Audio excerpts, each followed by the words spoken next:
Hello students, मैं हूं आपका एजुकेटर कमलाक्ष झा एंड 5 अगस्त 2020 का करंट अफेयर्स का ये लेक्चर आप लोग देख रहे हैं।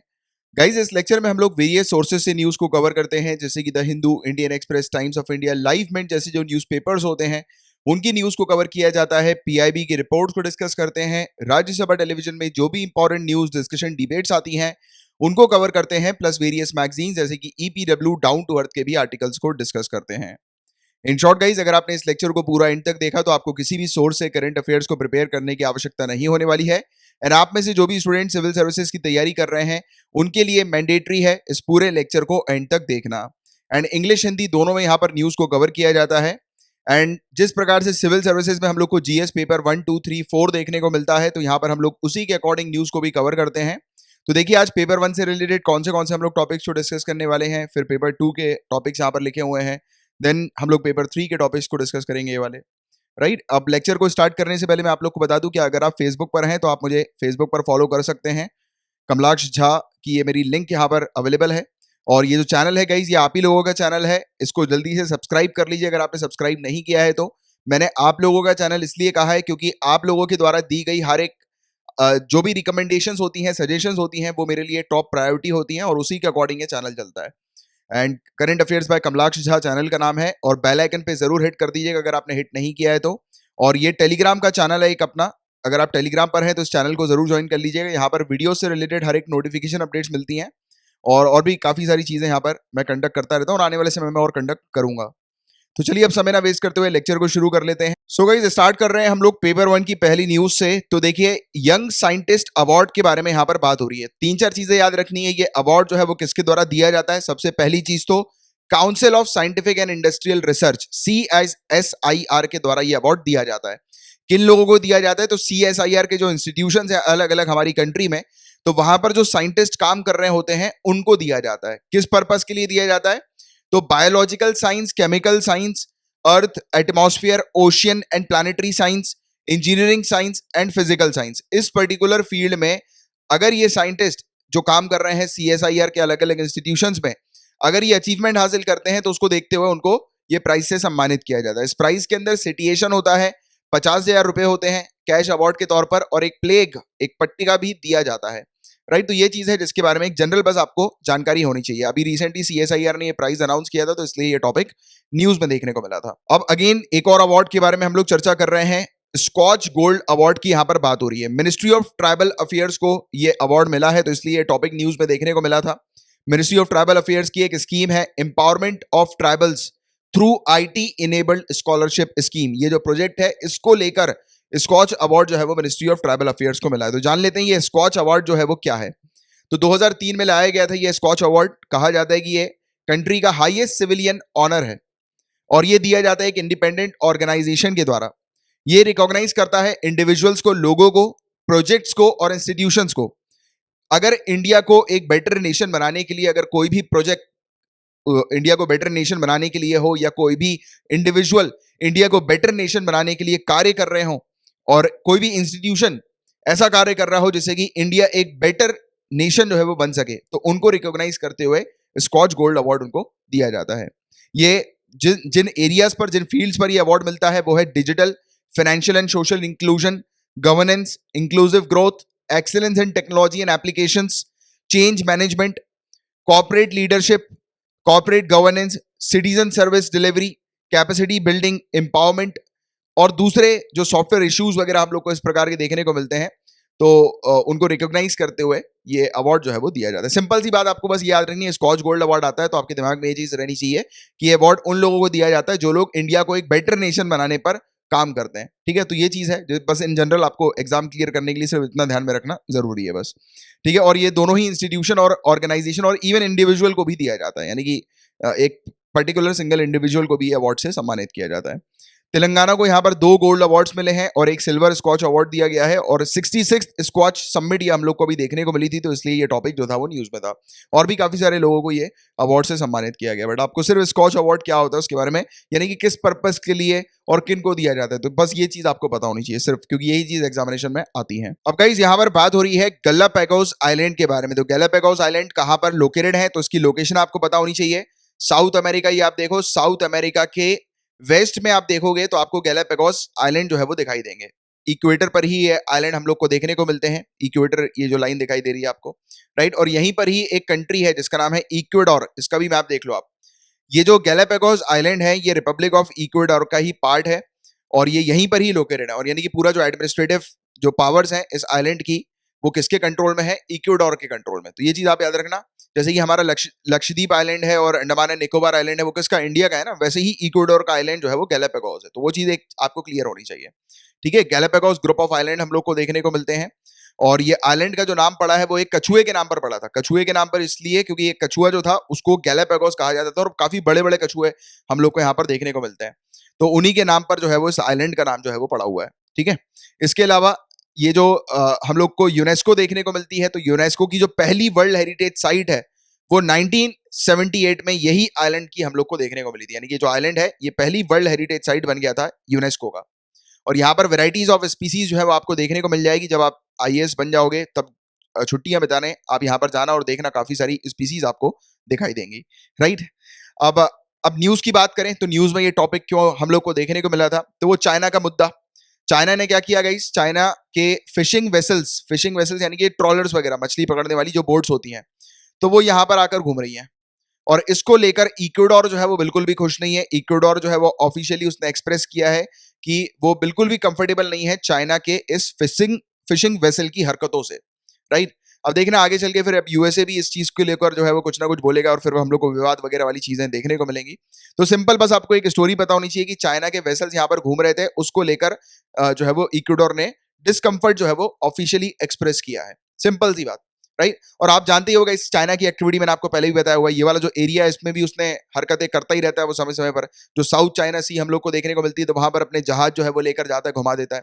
और ना ही सिर्फ इतना, इसके जहाज कई बार हम लोग को देखने को मिलते हैं कि यहाँ पर आते हैं और ऑस्ट्रेलिया के बिल्कुल पास से जाकर जो है वो गुजर जाते हैं। कई बार सबमरीन लेकर आ जाता है अपनी इस प्रकार से। तो ये इसकी हरकतें रहती है, सामने वाली कंट्री को थोड़ा सा कि घबरा के चले सामने वाली कंट्री, तो ऐसी हरकतें ये करता रहता है। ये थोड़ा अजीब टाइप के दिमाग का है चाइना, राइट। क्योंकि हमेशा, जैसे कि बॉर्डर पर भी ये हमेशा कभी ना कभी इसका जब मन करता है तो बीच बीच में आके टेंशन देने लगता है। तो ऐसी हरकतें इसकी हमेशा से है। तो ये एक तरह से आप कह सकते हो, जैसे होता नहीं जब आप कल को आईपीएस बन जाओगे तो आप देखोगे कि आपके क्षेत्र में गुंडे हैं, जो पेशीदा गुंडे जो होते हैं, जो उनकी एक्टिविटी समय समय पर जो है वो गुंडागर्दी टाइप की होती है। तो वैसे ही ये है, ये अपनी हरकतों से बाज नहीं आता, कुछ कुछ समय पर इस प्रकार की हरकतें ये करता रहता है, राइट। तो ये टॉपिक में सिर्फ इतनी अंडरस्टैंडिंग आपको होना जरूरी है, उससे ज्यादा डिटेल में जाने की जरूरत नहीं।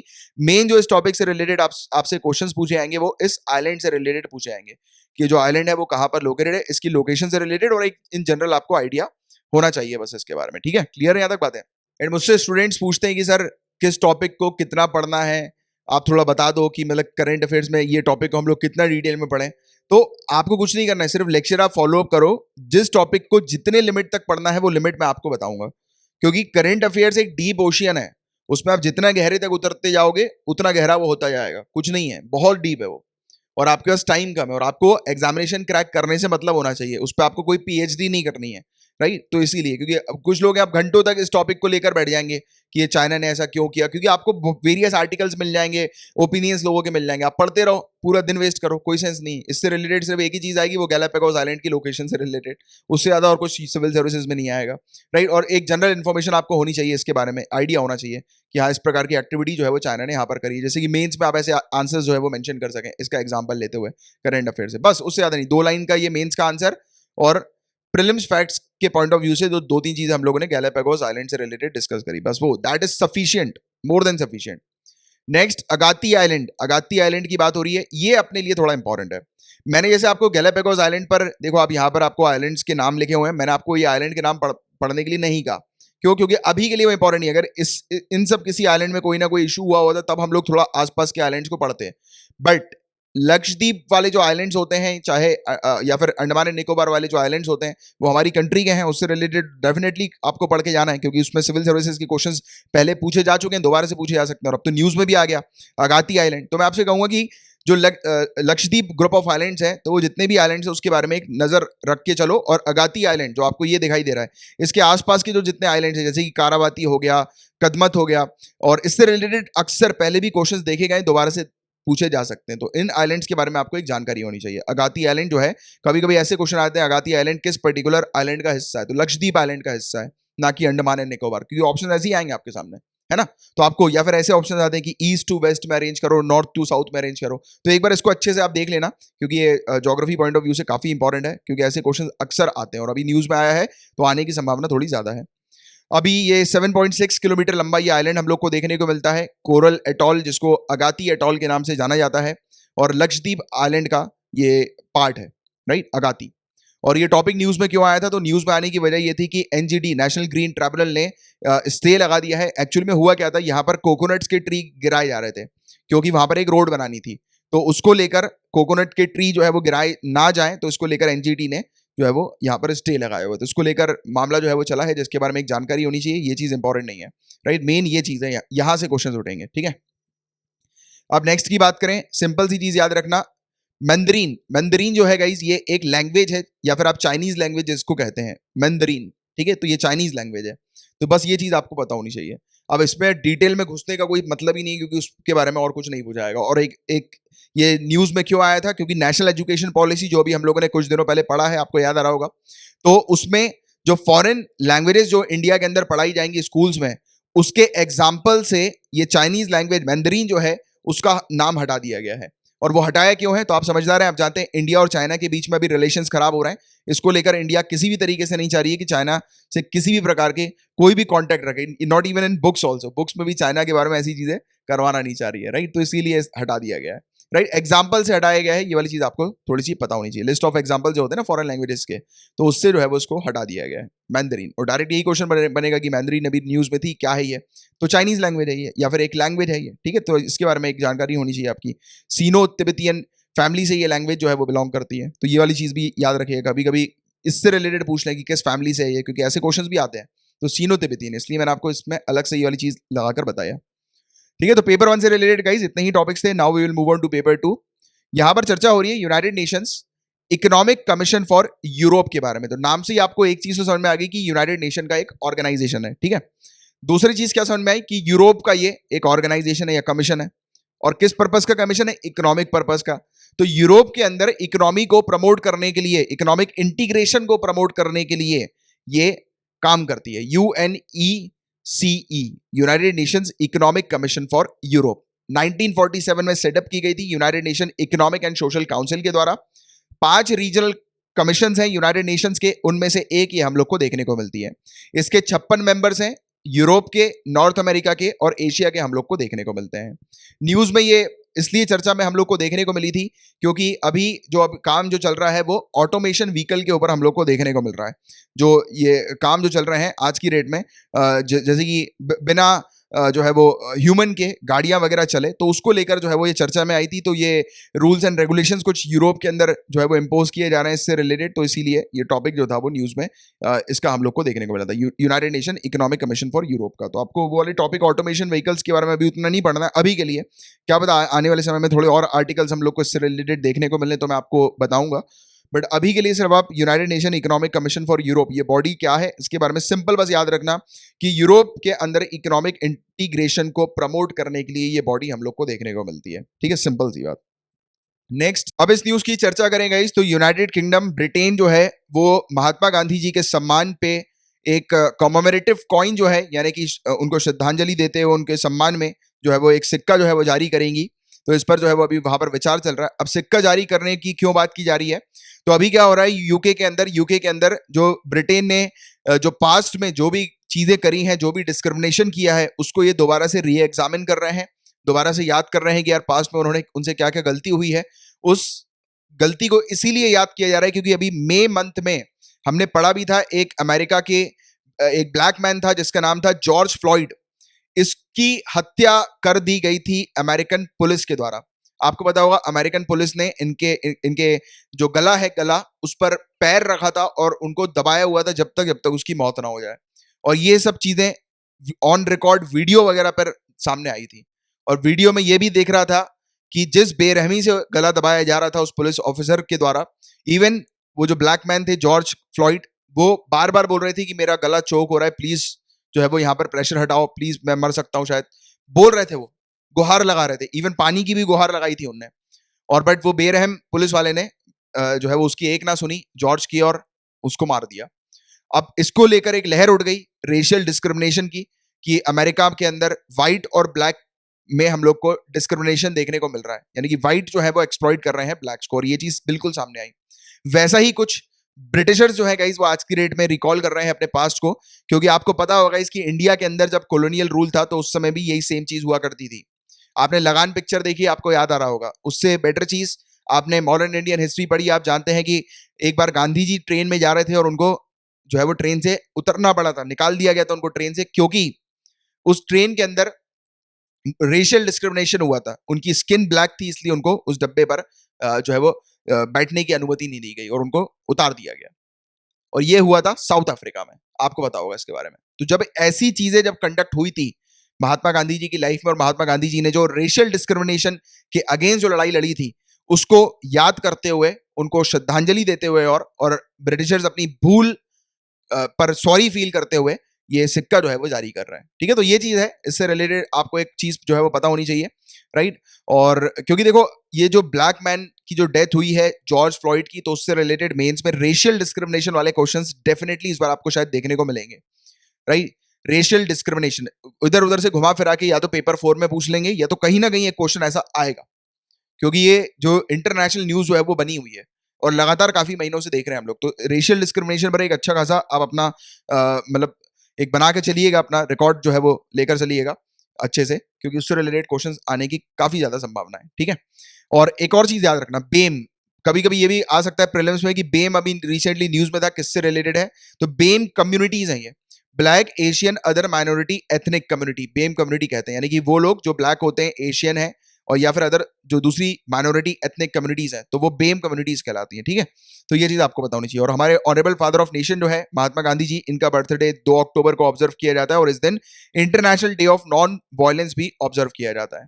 और जो मैंने भी आपको पूरी चीज बताई वो ये हिंदी ट्रांसलेशन में यहाँ पर मेंशन्ड है। ठीक है, अब यूएई, यूनाइटेड अरब एमिरेट का पहला न्यूक्लियर रिएक्टर, इसका नाम है बरक। क्वेश्चन यही बनेगा कि बरक न्यूक्लियर एनर्जी प्लांट कहां पर लोकेटेड है? तो यूएई आपको पता होना चाहिए, क्योंकि ये यूएई का पहला न्यूक्लियर रिएक्टर हम लोग को देखने को मिल रहा है। बरक की अगर हम लोग बात करेंगे तो उसका अरबिक में मतलब होता है ब्लेसिंग, आशीर्वाद। ठीक है, तो इन्होंने अपना ये नया प्लांट जो है वो लॉन्च कर दिया, तो इसको लेकर ये टॉपिक न्यूज में था। बात हो रही है Jammu and Kashmir public safety act 1978 के बारे में। तो ये टॉपिक जो है गाइस ये थोड़ा सा ज्यादा इंपॉर्टेंट है, इस पर हम लोग चर्चा करेंगे, बट उससे पहले थोड़ी सी सिंपल सी चीज सुन लो कि ये टॉपिक न्यूज में क्यों आया था। तो क्या हो रहा है गाइस कि आर्टिकल 370 के बाद हम लोग को देखने को मिला, जब आपको पता है कि जम्मू एंड कश्मीर का जो स्पेशल स्टेटस हट गया है, अब जम्मू एंड कश्मीर भी कब पूरा जो कंट्रोल है वो मेन इंडिया के कंट्रोल में हम लोग को देखने को मिलता है। पहले भी था, बट पहले कुछ स्पेशल पावर्स JNK को दी जाती थी, वो अब हटा दी गई है। तो वो पूरी चीज मैं आपकी ऑलरेडी कवर करा चुका हूं। तो कहा गया कि उसके बाद भी, यानी कि 370 के बाद भी आज भी काफी सारे लोगों को अरेस्ट कर लिया जाता है इस कानून के दम पर, Jammu and Kashmir public safety act 1978 के दम पर। तो ये कानून है क्या? तो ये चीज आप लोग को मेनली इस पर फोकस करना है। तो देखो गाइस, प्रिवेंटिव डिटेंशन लॉ है ये। प्रिवेंटिव डिटेंशन लॉ का मतलब क्या होता है? जब जैसे एग्जाम्पल के तौर पर जब कल आप IAS बन जाओगे और IPS बन जाओगे, तो उस समय पर आप देखोगे कि अगर आपकी सिटी पे, डिस्ट्रिक्ट पर कुछ दंगे वाली स्थिति जब डेवलप हो रही होगी, तब आप सबसे पहला काम क्या करोगे? प्रिवेंटिव डिटेंशन लॉ को लागू करोगे। कि कैसे? आप सबसे पहले अपने एरिया पर रहने वाले जितने भी गुंडे हैं, यानी कि आप पेशेवर ऐसे क्रिमिनल्स जो कि लगातार क्रिमिनल करते रहते हैं, जिनकी एक्टिविटी जो होती है वो क्राइम करने की लगातार हम लोग को देखने को मिलती है, तो उन लोग को सबसे पहले आप पकड़कर अरेस्ट करके बंद कर दोगे। क्यों? क्योंकि आप नहीं चाहते कि वो लोग जो है वो क्राइम करें।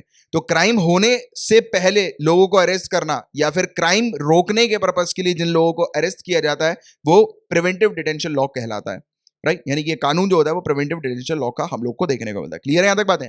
इसको एक सख्त कानून के तौर पर इंट्रोड्यूस किया गया था। उस समय वहां पर JNK पर हम लोग को देखने को मिलता था कि टिम्बर जो है उसकी काफी तस्करी होती थी, स्मगलिंग होती थी। तो स्मगलर्स को जो है वो सबक सिखाने के लिए और स्मगलिंग ना हो टिम्बर की, उसके लिए ये कानून को लाया गया। फिर बाद में जाकर इस कानून ने एक पॉलिटिकल शेप ले लिया। जो पॉलिटिकल लीडर्स थे वो क्या करते थे? अपने अपोजिशन पार्टी के लीडर्स को इस कानून के दम पर अरेस्ट करवा लेते थे और उनको बंद कर देते थे, जिससे कि उनके खिलाफ जो है वो कोई जा ना सके। या फिर सामने वाला व्यक्ति अगर रूलिंग पार्टी के खिलाफ कुछ कह रहा है या किसी पावरफुल व्यक्ति के खिलाफ कुछ कह रहा है, तो उसका मुंह बंद कराने के लिए कानून को लागू कर दिया जाता था और सामने वाले व्यक्ति को बंद कर दिया जाता था। तो इसने एक पॉलिटिकल शेप जो है वो ले लिया था इस कानून ने, और आज भी ये इसी प्रकार का देखने को मिलता ही है। तो इसीलिए ये हमेशा कंट्रोवर्सी में बना रहता है और इसको ड्रैकोनियन लॉ कहा जाता है। ड्रैकोनियन लॉ इसलिए क्योंकि इस कानून के अंदर कुछ चीजें ऐसी हैं जो कि इसको ड्रैकोनियन बना देती हैं, राइट। जैसे कि ये कानून जो है वो 16 साल या उससे ऊपर के व्यक्ति को अरेस्ट करने की पावर देता है पुलिस को, और पुलिस सामने वाले व्यक्ति को अरेस्ट कर लेती है बिना उसके ट्रायल के। ट्रायल का मतलब समझते हो ना? ट्रायल का मतलब क्या है? जैसे कि एक व्यक्ति को किसी पुलिस ने अरेस्ट कर लिया, आपने एक व्यक्ति को अरेस्ट किया, उसके बाद क्या होगा कि वो व्यक्ति के पास पावर है कि वो अपने लॉयर्स को लेकर केस लड़ सके कोर्ट के सामने। तो यहां पर बट ऐसा कुछ नहीं है, यहां पर एक बार अरेस्ट हो गया व्यक्ति तो वो जेल में रहेगा। और इसमें दो कंडीशंस है, 1 साल वाली और 2 साल वाली। 1 साल वाली कंडीशन मतलब कि अगर वो व्यक्ति पब्लिक ऑर्डर के मेंटेनेंस के लिए हानिकारक है, यानी कि वो व्यक्ति के बाहर रहने से उस एरिया पर दंगे वाली स्थिति बन सकती है, राइट, तब उसको 1 साल के लिए बंद किया जाएगा। बट दूसरी कंडीशन क्या होती है, अगर वो व्यक्ति नेशन की सिक्योरिटी के लिए खतरा या स्टेट की सिक्योरिटी के लिए खतरा है तो उस समय उस व्यक्ति को फिर 2 साल के लिए बंद किया जाता है। ठीक है, तो ये दो इसकी कंडीशन होते हैं, 1 साल वाली और 2 साल वाली। ये चीज आपको बारे में पता होनी चाहिए इसकी जस्ट। इसके अलावा ये ऑर्डर कौन पास करते हैं? डिविजनल कमिश्नर या फिर डिस्ट्रिक्ट मजिस्ट्रेट। तो ये ऑर्डर पास करते हैं तब जाकर ये कानून लागू होता है। और ये कानून कंट्रोवर्शियल क्यों है? एक तो कोई ट्रायल वगैरह नहीं होता जिसको भी अरेस्ट किया जाता है उसका, यानी कि वो उसकी पेशी नहीं होती कोर्ट के सामने उसको, या जज के सामने उसको प्रस्तुत नहीं किया जाता। सामने वाले व्यक्ति बेल को फाइल ही नहीं कर सकता, उसको बेल ही नहीं मिलेगी, यानी कि एक बार बंद तो मान के चलो 1 साल की छुट्टी, जेल के अंदर बंद रहेंगे वो, या 2 साल के लिए। बेल मिलना मुश्किल है, नामुमकिन टाइप का। बट एक क्लॉज है उसका भी, वो आगे चल के मैं आपको बताऊंगा। इसके अलावा यहाँ पर बहुत सारे रीजंस लिखे हुए हैं जिसके चलते व्यक्ति को अरेस्ट किया जा सकता है। इसके अलावा कोई भी डिस्टिंक्शन ऐसा नहीं है कि मेजर ऑफेंस क्या होंगे, माइनर ऑफेंस क्या होंगे, यानी कि एक बार ऐसा नहीं है कि सामने वाले व्यक्ति को जो अरेस्ट किया गया तो वो उसके, अगर कोई कोई व्यक्ति है जैसे कोई क्रिमिनल है, ठीक है, अब उसकी रिकॉर्ड दर्ज किया, देखा गया उसका रिकॉर्ड, अब वो चोर निकला, भाई उसने 2 बार चोरी करी, और चोरी क्या करी, बस में उसने पॉकेट मार लिया, राइट। अब ऐसे व्यक्ति के ऊपर भी जो है वो उसको 2 साल के लिए बंद किया जा सकता है। अब इसमें ऐसा नहीं है कि कोई किसी का माइनर क्राइम है तो उसको कम समय के लिए बंद किया जाए, या किसी का मेजर क्राइम है तो उसको ज्यादा समय के लिए बंद किया जाए, ऐसा कोई डिस्टिंक्शन नहीं है। एक बार पकड़ लिया तो गए भैया, लॉक हो गए 2 साल के लिए, 1 साल के लिए। तो ये चीज इसके अंदर हम लोग को देखने को मिलती है। Understanding it now? क्या इसमें कोर्ट हस्तक्षेप कर सकती है? हाँ, कर सकती है। कौन सा रीजन है वो? तो जब उस पर्टिकुलर व्यक्ति जिसको अरेस्ट किया गया उसके कोई रिलेटिव, याद रखना रिलेटिव, अगर ये हिबियस कॉर्पस पिटीशन फाइल कर दें कोर्ट के सामने, और फिर हिबियस कॉर्पस के तहत कोर्ट जब ऑफिसर को बुलाएं और पूछताछ करेंगे भाई क्यों इनको अरेस्ट किया, और अगर ऑफिसर फेल हो गए वैलिड रीजन देने में, तो कोर्ट जो है वो सामने वाले व्यक्ति को बरी कर सकती है। यानी कि ऑफिसर को बोल सकती है, आदेश दे सकती है कि सामने वाले व्यक्ति को बरी करो, मतलब आजाद करो, निकालो। बट इसमें गवर्नमेंट के पास कोई भी ऐसा बार नहीं है या कोई भी ऐसी लिमिटेशन नहीं है कि कोर्ट ने एक बार सामने वाले व्यक्ति को बरी कर दिया तो दूसरी बार ऑर्डर पास नहीं कर सकती गवर्नमेंट, ऐसा नहीं है। एक दिन, जैसे कि आज के दिन कोर्ट ने बरी किया व्यक्ति को, नेक्स्ट डे सरकार क्या करेगी, फिर से ऑर्डर पास कर देगी, पुलिस उसको उठाकर वापस बंद कर देगी सेम कंडीशन में और सेम चीज के लिए।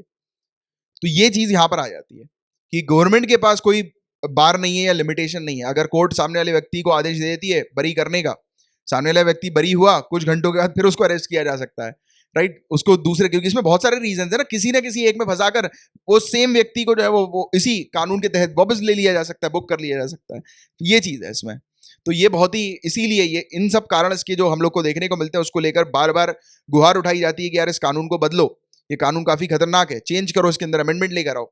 और अभी ये इसलिए भी चल रहा है क्योंकि यहाँ पर हम लोग को देखने को मिल रहा है जो लीडर्स हैं रीजनल पार्टीज के जम्मू एंड कश्मीर के, उनको हाउस अरेस्ट जो है वो किया हुआ है, और इस प्रकार की चीजें उनके उनके खिलाफ हम लोग को देखने को, जो मैंने आपको पहले बताया था कि एक पॉलिटिकल शेप इसने ले लिया। बट आपके लिए जो काम की चीज थी वो ये कानून के बारे में जानना, और उससे ज्यादा और कुछ नहीं, और बेसिक डिटेल्स की जम्मू एंड कश्मीर में इस कानून को लेकर इशूज चल रहा है, ठीक है। इसके अलावा आर्टिकल 22 फंडामेंटल राइट्स का आपने पढ़ा है, उसके क्लॉज 3 के अंदर लिखा है कि अगर कोई व्यक्ति अरेस्ट होता है तो प्रिवेंटिव डिटेंशन के अंडर, तो उसको प्रोटेक्शन दी जाती है अरेस्ट के अगेंस्ट और डिटेंशन के अगेंस्ट। और ये आर्टिकल 22 क्लॉज 1, 22 क्लॉज 2 में हम लोग को देखने को मिलती है जो प्रोटेक्शन होती है। बट यहां पर इस कंडीशन पे ये कोई फंडामेंटल राइट के प्रोविजंस यहां पर एप्लीकेबल नहीं होते हैं। एक बार अरेस्ट कर लिया तो सामने वाला व्यक्ति डाउन, मतलब अंदर ही रहना उसको, फिर तो समझ रहे हो। तो ये चीज है। तो ये था गाइस पूरा ओवरऑल मामला, पूरा ओवरऑल टॉपिक। आई होप कि आपको क्लियर हो गया होगा, डिटेल में अच्छे से दिमाग बैठ गया होगा। अब पेपर 3 से रिलेटेड टॉपिक्स को हम लोग डिस्कस करेंगे। ढोले, ढोले ये डॉग हम लोग को देखने को मिलता है, एक वाइल्ड डॉग है, एशियाटिक वाइल्ड डॉग। अब मैं इसको गलत प्रोनाउंस नहीं कर रहा हूं तो ढोले ही है ये, वैसे शायद कुछ और भी इसका प्रोनाउंसिएशन हो सकता है, प्रोनाउंसिएशन में मत जाना, यहाँ पे लिखा हुआ आप पढ़ सकते हैं, ठीक है। तो ये डॉग है गाइस, ये इसके बारे में हालांकि पहले भी मैंने आप लोग को पढ़ाया हुआ है, अगेन ये दोबारा से न्यूज में आया हुआ है, क्योंकि इसके कंजर्वेशन प्लान्स को लेकर जो है वो स्टडी वगैरह किया जा रहा है अभी, तो इसको लेकर ये न्यूज़ में था। बट इस डॉग के बारे में 2-3 चीज़ें आपको पता होनी चाहिए। एक तो ये डॉग जो है गाइस, ये कर्नाटका, महाराष्ट्र और मध्य प्रदेश, यहाँ पर इसको सबसे ज़्यादा कंजर्व किया जा रहा है, सबसे ज़्यादा उच्च तरीके से इसको प्रोटेक्शन दी जा रही है।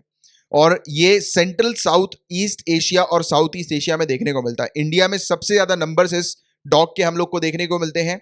और 3 जगह है इंडिया के अंदर जहां पर इस डॉग की सबसे ज्यादा पॉपुलेशन है। एक वेस्टर्न घाट, दूसरी सेंट्रल इंडिया, तीसरा नॉर्थ ईस्ट इंडिया। ये 3 जगह पर ये डॉग सबसे ज्यादा नंबर्स में हम लोग को देखने को मिलते हैं, पाए जाते हैं। IUCN की रेड लिस्ट के अंदर ये एंडेंजर्ड कैटेगरी के अंदर है। और ये बताया जाता है कि एपेक्स प्रेडेटर है, प्रेडेटर यानी कि शिकारी, एक बहुत ही शानदार शिकारी है ये। और इवन ये भी कहा जाता है कि शेर, आप जानते हो शेर से बड़ा शिकारी तो कोई और नहीं, तो शेर के बाद ये दूसरे नंबर पर आ जाते हैं शिकार के मामले में। और सबसे बड़े जो है वो शेर के बाद ये कार्निवोर है, राइट। और IUCN की रेड लिस्ट में मैंने आपको बता ही दिया, एंडेंजर्ड कैटेगरी के अंदर है ये। ये जो इनके नंबर्स जो कम होते जा रहे हैं, डिक्लाइन जो इनका होता जा रहा है, वो इनका हैबिटेट लॉस हो रहा है, यानी कि जो क्षेत्र जिस जगह पर ये रहते हैं वो क्षेत्र की कमी के कारण इनकी कमी हो रही है। क्योंकि सामने वाले व्यक्ति के पास घर नहीं है रहने को, तो फिर वो नहीं रह पाएगा ना वहां पर। उस ऑब्वियस ही बात है कि उसके लिए जीवन मुश्किल हो जाएगा। तो इनका जो घर है वो खत्म होता जा रहा है। घर खत्म क्यों होता जा रहा है, आप बेटर तरीके से समझते हैं, ह्यूमन की वेरियस एक्टिविटीज के कारण।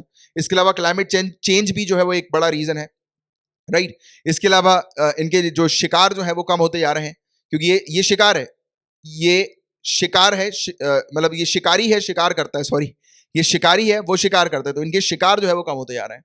और ये शिकारी है, जैसा मैंने अभी आपको पहले बताया था, बहुत शानदार शिकार करते हैं ये।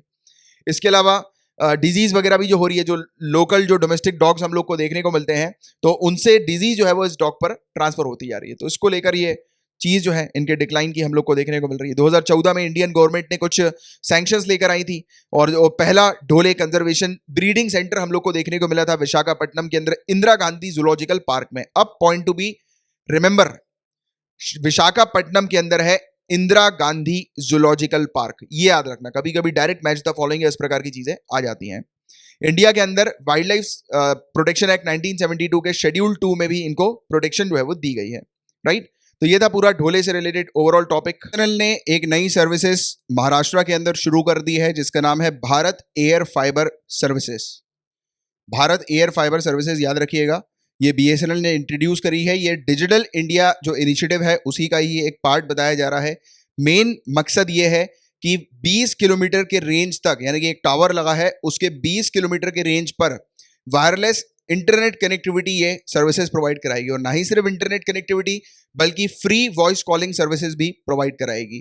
तो ये चीज़ हम लोग को यहाँ पर देखने को मिल रही है। तो हाई स्पीड ब्रॉडबैंड जो है वो ऐसे एरियाज पर, ऐसे रिमोट एरियाज पर जहाँ पर काफ़ी प्रॉब्लम्स आती है, कनेक्शंस वगैरह जहाँ पर अवेलेबल नहीं होते, तो वहाँ पर BSNL जो है वो फैसिलिटीज़ प्रोवाइड करा रही है। और ये बहुत ही शानदार एक सर्विस BSNL की तरफ से हम लोग को देखने को मिल रही है। फ्री वॉइस कॉलिंग भी प्रोवाइड कराएगी और अप टू 100 Mbps का डेटा स्पीड प्रोवाइड कराएगी। और ये आत्मनिर्भर भारत अभियान जो है उसको एक पुश देने वाली है ये सर्विस BSNL की। और इवन यहाँ पर ये भी कहा गया है कि जो भी लोकल रेसिडेंट, जैसे कि जिन लोगों के घर के ऊपर जो टावर्स वगैरह लगाए जाते हैं, या फिर जो प्राइवेट प्रॉपर्टी के ऊपर जो टावर्स वगैरह लगते हैं, आपने देखा होगा कि आपके घर के आसपास भी किसी प्राइवेट प्रॉपर्टी में टावर वगैरह लगे होंगे। तो ऐसी चीज़ें अगर किसी के घर में इंस्टॉल कराई जाती है, तो उसको हर महीने 1 लाख रुपए जो है वो प्रोवाइड किया जाएगा। तो इससे लोकल रेसिडेंट जो है उनको भी काफ़ी फायदा मिलने वाला है, राइट, इस सर्विसेज के थ्रू। तो ये सिंपल सी चीज़ है जिसके बारे में बस आपको एक जानकारी होनी चाहिए। स्मार्ट इंडिया हैकेथॉन 2020 की यहाँ पर बात हो रही है। अभी हमारे ऑनरेबल प्राइम मिनिस्टर यहाँ पर मौजूद थे स्मार्ट इंडिया हैकेथॉन पे, और इवन ये भी कहा जा रहा है कि ये जो हमारे ऑनरेबल प्राइम मिनिस्टर जो हैं वो फाइनल अवार्ड जो है स्मार्ट इंडिया हैकेथॉन का देंगे और इसको एंड करेंगे। यानी कि ये जो हैकेथॉन चल रहा है उसको जो है वो फाइनल डे पर पुरस्कार देकर जो है वो एंड किया जाएगा, कंक्लूड किया जाएगा। तो हैकेथॉन की बात करें, एक नेशन वाइड इनिशिएटिव हम लोग को देखने को मिलता है, पैन इंडिया इनिशिएटिव है। ये स्टूडेंट्स को एक प्लेटफॉर्म प्रोवाइड कराता है जहाँ पर जो डेली लाइफ्स में जो लोग जो प्रॉब्लम्स फेस कर रहे होते हैं, वेरियस प्रॉब्लम्स जो डेली लाइफ्स में लोग फेस कर रहे हैं, तो स्टूडेंट्स क्या करें, अपने इनोवेटिव चीज़ से, यानी कि अपने कुछ ऐसे आविष्कार से लोगों की जो प्रॉब्लम्स है उनको सॉर्ट आउट करें। क्योंकि टेक्नोलॉजी क्या करती है, टेक्नोलॉजी लोगों की प्रॉब्लम्स को सॉर्ट आउट कर देती है। आज की डेट में कितनी सारी टेक्नोलॉजीज हो गई जिसके बारे में पहले सोचा भी नहीं जाता था, लोगों को कितनी परेशानियां होती थी। जैसे कि सिंपल सी बात, पहले एक लोकेशन से लेकर दूसरे लोकेशन तक जाने में लोगों को सोचना पड़ता था कि यार कैसे जाएंगे। आज की डेट में गाड़ी उठाओ चले जाओ। पहले प्राइवेट व्हीकल्स काफी कम हुआ करती थी, राइट, पहले हुआ भी करती थी, गवर्नमेंट व्हीकल्स हुआ करती थी, गवर्नमेंट व्हीकल्स के ऊपर डिपेंडेंट होना पड़ता था। बट आज की डेट में प्राइवेट व्हीकल्स है। इवन फोन करने के लिए भी पहले एसटीडी वगैरह जाना पड़ता था। जब मैं छोटा था मुझे याद है कि एसटीडी वगैरह जाया करते थे फोन करने के लिए। आज की डेट में हर एक इंसान के पास फोन अवेलेबल है, राइट, पॉकेट में फोन है। तो ये क्या है, टेक्नोलॉजीज हैं जो कि लोगों की लाइफ को ईजी करती जा रही है। तो ऐसे स्टूडेंट जो है वो लोगों की लाइफ को बेहतर बनाने के लिए, ईजी बनाने के लिए, जो प्रॉब्लम्स हैं लोग जो आज की डेट में झेल रहे हैं डे टू डे लाइफ में, तो उसके लिए कुछ वेरियस इनोवेशंस करें। और ऐसे जब इनोवेशंस बच्चे करते हैं, उनके इनोवेशन को रिकॉग्नाइज करते हुए उनको अवार्ड वगैरह भी दिया जाता है, राइट। तो एक प्रोडक्ट इनोवेशन का कल्चर इंडिया में डेवलप करना और प्रॉब्लम सॉल्विंग माइंडसेट बच्चों के बीच में, यानी कि बच्चों के अंदर जो है वो इनकलकेट करना, पहुंचाना, कि बच्चों को ये सिखाना कि यार सामने वाले की प्रॉब्लम जो है वो सॉल्व करनी है, उसके लिए आपको आविष्कार करना पड़ेगा, इनोवेशन वगैरह करना पड़ेगा। कुछ ऐसी टेक्निक्स जो है वो आपके माइंडसेट से आपको सोचनी पड़ेगी जिससे कि सामने वाले की प्रॉब्लम सॉर्ट आउट हो, राइट। तो ये दो चीज पर जो है वो स्मार्ट इंडिया हैकाथॉन का मेजर एम, मेजर पर्पस हम लोग को देखने को मिलता है। 2017 में इसका पहला एडिशन हुआ था। इसको ऑर्गेनाइज किया गया है एमएचआरडी के द्वारा। अब आप जानते हैं आज की डेट में ये एजुकेशन मिनिस्ट्री है, all India council for technical education के द्वारा, और परसिस्टेंट सिस्टम्स और I4C के द्वारा। तो ये इनके द्वारा ये जो है वो स्मार्ट इंडिया हैकाथॉन जो है वो जॉइंटली ऑर्गेनाइज जो है वो किया जाता है। और ये इसका हिंदी का ट्रांसलेशन यहाँ पर जो मैंने आपको बताया हुआ है। और अभी जो न्यू एजुकेशन पॉलिसी जो आई है उस पर भी जो है हमारे ऑनरेबल प्राइम मिनिस्टर के द्वारा जो है वो चर्चा की गई यहाँ पर। National transit pass system, transit का मतलब एक लोकेशन से दूसरी लोकेशन पर जाना, राइट, ट्रांजिट करना, तो उसको ट्रांजिट बोलते हैं ना हम लोग। तो ये, और ये क्या है, पास सिस्टम है। तो किस चीज का पास सिस्टम यहाँ पर हम लोग को देखने को मिल रहा है, फॉरेस्ट प्रोड्यूस का। जैसे जो फॉरेस्ट प्रोड्यूस जो होते हैं, जैसे कि लकड़ी जो होती है फॉरेस्ट की, तो उसको काट कर अगर कोई व्यक्ति एक लोकेशन से दूसरी लोकेशन ले जा रहा है तो उसको पासेस वगैरह दिखाने पड़ते हैं, फॉरेस्ट डिपार्टमेंट से उसको परमिशन लेनी होती है। तो अब ये पूरी चीज जो है वो वर्चुअल हो गई है। इस चीज को जो है वो लॉन्च कर दिया गया है यूनियन एनवायरमेंट मिनिस्ट्री के द्वारा। अब पूरी चीज ऑनलाइन देखने को मिलेगी जिससे कि टाइम वगैरह जो होगा वो काफी कम होगा। जो इस प्रकार के जो डीलर्स होते हैं जो फॉरेस्ट प्रोड्यूस को काटते हैं और उसके बाद फिर वो ट्रांसपोर्ट करके दूसरी लोकेशन पर ले जाते हैं, तो ये पूरी चीज अब ऑनलाइन हो जाएगी। अब उनको जो है वो बार बार फॉरेस्ट डिपार्टमेंट के पास जो है वो जाकर, उनके ऑफिस में जाकर जो है वो एप्लीकेशन देनी नहीं पड़ेगी, वेट नहीं करना होगा। अब ये पूरी चीज जो है वो ऑनलाइन प्रोसेस हम लोग को देखने को मिल रही है। तो सिंपल सी बात याद रखना है कि नेशनल ट्रांजिट सिस्टम अभी पायलट प्रोजेक्ट की तरह मध्य प्रदेश और तेलंगाना में उपयोग में लिया जा रहा है। अगर ये सक्सेसफुल हो जाता है बिना किसी प्रॉब्लम्स के, लूप होल्स के, तो फिर इसको pan India, all over India जो है वो इंप्लीमेंट कर दिया जाएगा। तो ये चीज है, इससे रिलेटेड आपको एक जानकारी होनी चाहिए। नेक्स्ट जो टॉपिक है, बेडू के बारे में बात हो रही है। मैंने आपको इस टॉपिक को पहले भी पढ़ाया हुआ है, बट अभी बेडू जो है वो लॉन्च हो गया है, तो इसलिए हम लोग इस पर अब चर्चा कर रहे हैं। तो बेडू जो है गाइस, ये नेविगेशन सैटेलाइट सिस्टम कॉन्स्टलेशन है चाइना का, और चाइना इस पर काम कर रही है 1994 से। और ये आप समझ ही गए होंगे, ये सैटेलाइट सिस्टम कॉन्स्टलेशन, इसका काम क्या होगा, पूरे एरिया को मैप करना, पूरी धरती को मैप करना। जैसे कि जीपीएस है, जीपीएस आप कहीं पर भी जीपीएस का उपयोग करके एक लोकेशन से दूसरी लोकेशन पे चले जाते हो, राइट, जीपीएस के तहत, राइट। बट इंडिया के अंदर जीपीएस बहुत गलतियां करता है, आपको पता होगा, राइट। कई बार मैं हाईवे पर बहुत बुरी तरह से फंसा हूं। आप कभी भी पता है हाईवे पर तो जीपीएस बिल्कुल मत यूज करना। आप जाओगे हाईवे से, बट आप पता नहीं कैसे विलेज के रोड पर जाकर फंस जाओगे, आपको कोई आइडिया नहीं होगा, क्योंकि वो अमेरिका की टेक्नोलॉजी, वो अमेरिका पर ज्यादा फोकस करती है, राइट, इंडिया पे नहीं। अब इंडिया का जीपीएस क्या है, फटाक से नीचे कमेंट बॉक्स पर आंसर लिख कर बताओ। जो अभी रिसेंटली कुछ सालों में ही हम लोग को देखने को मिला है, इंडिया का जीपीएस पढ़ाया भी है मैंने आपको, अभी आगे चल के बताऊंगा भी। तो फटाक से उससे पहले वीडियो को पॉज करके लिखो नीचे कि इंडिया का जीपीएस क्या है। तो वैसे ही जो जीपीएस टेक्नोलॉजी है ना, वो सेम बेडू जो है वो चाइना की टेक्नोलॉजी। तो मान के चलो बेडू जो है वो चाइना का जीपीएस है। सिंपल सी बात याद रखनी है आपको। और ये 10 मीटर्स के अंडर जो है वो एक्यूरेट पोजीशन जो है वो प्रोवाइड कराएगा, और जीपीएस जो है वो 2.2 मीटर्स के अंडर एक्यूरेट पोजीशन प्रोवाइड कराती है, राइट। और इसके अंदर बेडू में 27 सैटेलाइट होंगी अर्थ के ऑर्बिट पर जो घूमेंगी, और जिनमें से 5 जो होंगी वो जियो स्टेशनरी ऑर्बिट होंगी, और 3 जो होंगी वो जियो सिंक्रोनस हम लोग को देखने को मिलेंगी। अब मेरा आपसे क्वेश्चन है, मैंने जब आपको नैविक पढ़ाया था, आपको याद है कि इंडिया का जीपीएस इसको नैविक कहते हैं, होपफुली आपने ये चीज लिखी होगी नीचे कमेंट बॉक्स पे। तो जब मैंने आपको नैविक पढ़ाया था तो उस समय मैंने आपको जियो स्टेशनरी और जियो सिंक्रोनस भी पढ़ाया था, काफी इजी सी चीज है। तो मेरा आपसे अगेन एक और क्वेश्चन है, जियो स्टेशनरी और जियो सिंक्रोनस क्या होते हैं, नीचे कमेंट बॉक्स पे लिखकर बताओ। और गाइस पार्टिसिपेट किया करो, क्योंकि मुझे पता है कि आजकल काफी सारे यूजर्स लगातार मुझे अब देख रहे हैं, ढूंढ के मेरे स्टूडेंट्स मुझे मिलते जा रहे हैं, राइट। बट काफी सारे लोग लिखते नहीं आंसर्स, और आंसर्स लिखना बहुत जरूरी होता है। भले ही पता है, मैं ये नहीं कहता कि आप नीचे कमेंट बॉक्स पे लिखो, आप अगर अपने पास पेन और पेपर लेकर भी लिख लोगे ना तो बहुत है मेरे लिए, राइट। बट आप करो, करना आपके लिए जरूरी है, ये आप ही के लिए मैं कह रहा हूँ। और आप इंस्ट्रक्शंस को फॉलो करोगे तो देखिएगा एग्जामिनेशन बहुत ही मक्खन की तरह आपका निकलेगा, क्योंकि ये सब प्रैक्टिसेस होती हैं जो कि आपको डे टू डे लाइफ में जो है वो डेवलप करनी है, अगर सिविल सर्विसेज क्रैक करना है तो, राइट। तो मैं यहाँ पर सिर्फ पढ़ाता ही नहीं हूँ, क्योंकि पढ़ तो हर कोई सकता है, मैं हमेशा बोलता हूं, मैं सिर्फ वहां पर आपको ये चीज बताता हूं कि पढ़ना कैसे है, किस तरीके से है, क्योंकि ये सब चीजें अवेलेबल है यार ऑनलाइन, हर सब चीज सब कुछ अवेलेबल है, राइट। तो 1994 में बेइडू लाया गया था। मेन पर्पस क्या था इसका कि अलग अलग सेक्टर जो है जैसे कि फिशरीज, एग्रीकल्चर, स्पेशल केयर जैसे कि हेल्थ केयर वगैरह इस टाइप के, और मास मार्केट एप्लीकेशंस, फॉरेस्ट्री और पब्लिक सिक्योरिटी, तो ऐसे सेक्टर्स को जो है वो इंटीग्रेट करना, यानी कि मतलब एक सेक्टर जो है वो दूसरे सेक्टर के साथ जो है वो कनेक्टेड हो सके, राइट। तो ऐसे इंटीग्रेशन के लिए जो है ये बेइडू जो है वो शुरू किया गया था 1994 में, बट उसके बाद फिर ये